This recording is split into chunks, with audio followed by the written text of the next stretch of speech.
नमस्कार विद्यार्थी मित्रांनो, तुमचं सहर्ष स्वागत आहे ज्ञानांकुर फाउंडेशनमध्ये. विद्यार्थी मित्रांनो, सध्याचा चर्चेविषय जर असेल तर तो म्हणजे आहे पॉक्सो ॲक्टच्या असलेल्या संदर्भामध्ये केलेला बदल. आता हा पॉक्सो ॲक्ट नेमका काय आहे आणि ह्या पॉक्सो ॲक्टचे असलेले जे काही प्रोव्हिजन्स आहे, हे प्रोव्हिजन्स आपल्याकडं खूप डिटरमाइन करत असतात जेव्हा आपल्याकडं चाइल्ड अब्युजनेस वाढत असतो. मग अशा वेळेस आपल्याकडं चाइल्ड अब्युसनेस कमी व्हावा, लहान लेकरांवर होणारे जे काही अत्याचार आहे हे अत्याचार थांबवले जावे, याच्यासाठी आपण एक कायदा बनवला. त्या कायद्याचं नाव आहे पॉक्सो कायदा. पॉक्सो कायद्याचा पहिला बेसिकली त्याचा लॉंग फॉर्म काय आहे हे पहिले समजून घेऊ आणि पॉक्सो कायद्यामध्ये काय काय प्रोव्हिजन असतात आणि त्याच्यामध्ये रिसेंटली गव्हर्नमेंटने काय चेंजेस केलेले आहे हे आपल्याला अंदाज आपल्याला इथे घ्यायचा आहे. मग अशा वेळेस आपल्याला पहिले पॉक्सोचा लॉंग फॉर्म पहिले समजून घेऊया. पॉक्सोचा लॉंग फॉर्म आहे prevention of childrens from sexual offences. हा 2012ला आणलेला कायदा आहे. ह्या कायद्याचा मूळ उद्देश आहे की आपल्याकडं जे 18 वर्षापेक्षा लहान बालकं असणार आहे, ह्या बालकांना सेक्शुअल ऑफेन्सेस पासून थांबवायचं आहे. कारण की आपल्याकडं माहिती आहे की मानवीय कृती ही अशा लेवलवर गेलेली आहे की ज्याच्यामध्ये लहान लेकरांचं यौन संबंध किंवा त्यांचं असलेलं यौन शोषण हे केल्या जात आहे. मग अशा वेळेस आपल्याला यांचं प्रोटेक्शन करणं हे आपल्या भारत देशाचं आद्य कर्तव्य आहे. याच्यासाठी 2012ला हा कायदा बनवला आणि त्याच्यामध्ये स्पेसिफाईडली आपण शिक्षेचे प्रावधान एवढ्या मोठ्या स्वरूपातले केलेले आहे. जर एखादा व्यक्ती जर 18 वर्षाखालील असलेल्या बालकासोबत जर यौन शोषण करत असेल तर त्यावेळेस त्याला मृत्यूदंडापर्यंतची शिक्षा देण्याचा अधिकार ह्या कायद्यामध्ये आहे. मग अशा वेळेस त्या कायद्याची परिभाषा ही एकदम स्ट्रिक्ट स्वरूपातली ठेवलेली आहे. नॉन बेलेबल ऑफेन्सेस असणार आहे, नॉन कंपाऊंडेबल ऑफेन्सेस असणार आहे आणि विशेष म्हणजे यामध्ये जो कोणताही व्यक्ती ज्याच्यावर हा अत्याचार झालेला आहे तर हा अत्याचार सगळ्या जगासमोर येऊ नये, त्याचं नाव पब्लिश होऊ नये, त्याचा चेहरा समोर येऊ नये, याच्यासाठी आपल्याकडं इन कॅमेरा प्रोसिडिंग चालत असतात. इन कॅमेरा प्रोसिडिंग म्हणजे काय? कोर्टाचे दरवाजे लावले जातात. जो विक्टिम आहे, जो ऑफेंडर आहे, त्या व्यक्तीला समोर घेतलं जातंय आणि दोघांचे वकील इथं ते प्रेझेंट असतात. अदरवाईज दुसरा तिसरा व्यक्ती कोणीच नसतो आणि समोर जज हे ऐकत असतात. मग एवढ्या स्ट्रिक्ट स्वरूपामध्ये हा पॉक्सोचा जो काही कायदा आहे, ह्या पॉक्सोच्या कायद्याचा मूळ उद्देश आहे की आपल्याकडं बालकांचं असलेलं यौन शोषण थांबलं गेलं पाहिजे. परंतु over the time off period आता काही गोष्टी बदलत चाललेल्या आहेत. हा जेव्हा कायदा तयार केला तर त्याचा असलेला मूळ उद्देश आपल्याकडे सेक्शुअल ऑफेन्सेसला कमी करणं हा होता. परंतु ऑनरेबल सुप्रीम कोर्टच्या काही गोष्टी निदर्शनात आलेल्या आहे की त्याच्यामध्ये ह्या कायद्याचा मिसयूज होताना आपल्याला दिसून येतोय. सुप्रीम कोर्टने याच्यामध्ये काय गोष्ट सांगितलेली आहे? सुप्रीम कोर्टने असं सांगितलेलं आहे की आपल्याकडं आता 16 ते 18 हे जे वयोगट आहे, हे वयोगट एकंदरीत आपण ज्याला म्हणतो की अडल्सन वय आहे, ज्याच्यामध्ये आपण सामान्य स्वरूपामध्ये वयात येणं हा शब्द त्याला वापरला जातोय. तर याच्यामध्ये आता आपला बुद्ध्यांक कमी आणि त्या प्रकारच्या शरीराची वाढ ही जास्त होत चाललेली आहे आणि बाय मेडिकली ह्या सगळ्या गोष्टी प्रूव्हन होत आहे की आता आपल्याकडचं असलेलं हे जे काही एज आहे, हे एज एकंदरीत आपल्याकडच्या सेक्शुअल ऍक्टिव्हिटीसाठी किंवा सेक्शुअल ऍक्टिव्हिटी डिझायरेबलसाठी जास्त कन्सर्न देत असतं.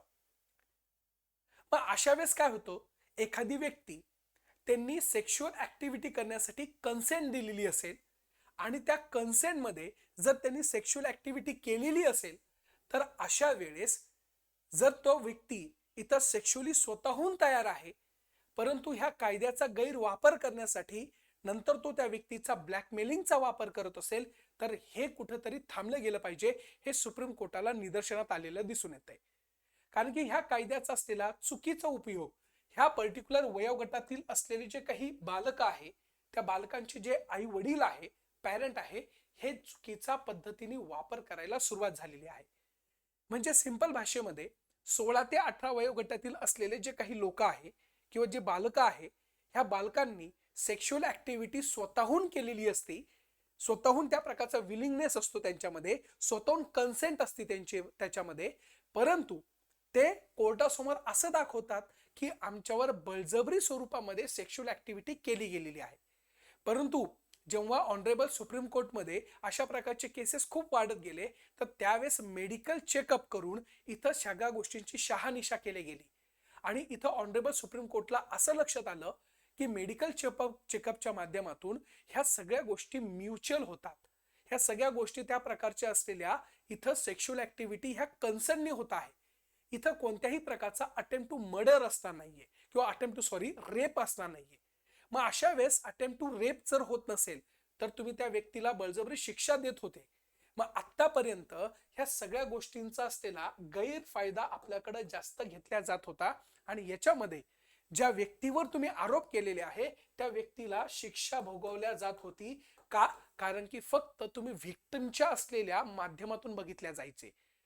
तुम्ही फक्त हे दाखवायचे किंवा हे बघितलं जायचं की ह्या व्यक्तीला जो काही व्यक्ती आहे तर त्यांनी त्याच्यासोबत बळजबरी शरीर संबंध ठेवलेले आहे. परंतु मेडिकली आता असं प्रूफ होत चाललं आहे की ह्या व्यक्तींची कन्सेंट ही याच्यामध्ये येत आहे. म्हणून ऑनरेबल सुप्रीम कोर्टनी याच्यामध्ये बदल केला आणि एक नवीन क्लॉज टाकायला सांगितलेला आहे सेंट्रल कॅबिनेटला. तो म्हणजे रोमिओ ज्युलिएट क्लॉज. काय आहे? Romeo Juliet clause. हा रोमिओ ज्युलिएट क्लॉज नेमका काय आहे? तर याच्यामध्ये असं स्पष्टपणे सांगितलेलं आहे, जर एखादा व्यक्ती हा 16 ते 18 वयोगटामध्ये मोडत असेल आणि त्यांनी सेक्शुअल ऍक्टिव्हिटी करण्यासाठी जर त्याची कन्सेंट दिलेली असेल आणि ती कन्सेंट पर्टिक्युलर तुमच्या मेडिकल गोष्टीमध्ये प्रूव्ह होत असेल, तर ज्या व्यक्तीने त्या प्रकारच्या ऍक्टिव्हिटीज केलेल्या आहे तर समोरच्या व्यक्तीला कोणत्याही प्रकारची शिक्षा दिल्या जाणार नाही. कारण की त्यांची कन्सेंट होती आणि ह्या कन्सेंटमध्ये लिगली तो रेप असू शकत नाही, हे इथं स्पष्टपणे निर्वाळा ऑनरेबल सुप्रीम कोर्टने दिलेला आहे. म्हणजे याचा काय अर्थ होणार आहे? तर याचा अर्थ हा होणार आहे की आता खऱ्या अर्थाने शिक्षा कोणाला होणार आहे? जर 16 ते 18 वयोगटातील खाली जे काही बालक आहे त्यांच्यावर जर फोर्सफुली रेप केला गेला असेल तर तो रेप म्हणून कन्सिडर केला जाईल. पण 16 ते 18 वयोगटातील बालकांनी जर स्वतःहून कन्सेंट देऊन जर सेक्शुअल ऍक्टिव्हिटी केली असेल तर it will be not come under the definition of a legal rape.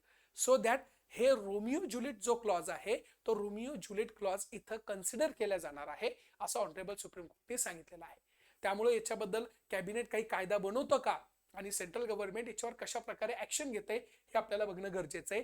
पण याच्यामध्ये सुप्रीम कोर्टने अजून एक गोष्ट सांगितलेली आहे, ते म्हणजे काय की आम्ही हा रोमिओ ज्युलिएट क्लॉज टाकायला सांगतोय याचा अर्थ हा होत नाहीये की पॉक्सो कायदा हा एकंदरीत डायल्यूट केला गेलेला आहे. बिलकुल नाही. पॉक्सो कायद्याच्या माध्यमातून जास्तीत जास्त शिक्षा झालीच पाहिजे आणि त्या स्वरूपाच्या बाबतीमध्ये जर अशा काही गोष्टी असेल त्या एक्झम्पशन मध्ये मोडल्या जाणार आहे, हे इथं सांगितलेलं आपल्याला दिसून येते. आलं लक्षात?